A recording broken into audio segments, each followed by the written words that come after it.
Russian waiter Alexander doesn't need eyes in the back of his head because he has the peculiar ability to turn his neck through a complete 180 degrees. Normally the muscles and the vertebrae in the neck prevent that happening, but because of a peculiarity in his spine, Alexander has confounded orthopedic specialists for years.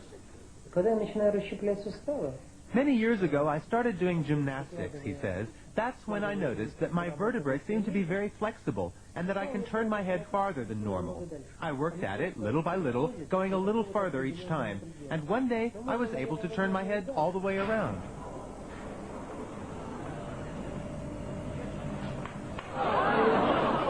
Despite the somewhat unsettling crunching of bones, Alexander claims to feel no pain, which is more than can be said for the people sitting behind him on a bus.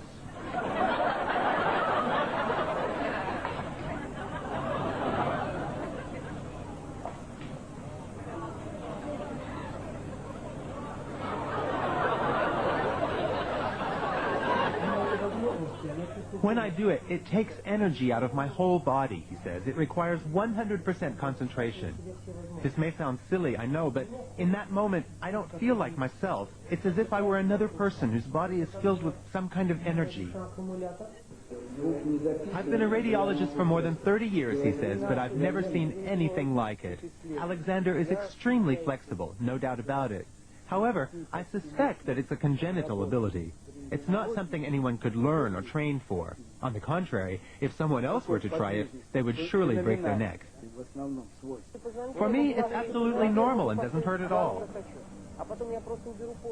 The fact that he can turn other people's heads as well, although obviously not as far, has encouraged Alexander to take his peculiar skill on a concert tour.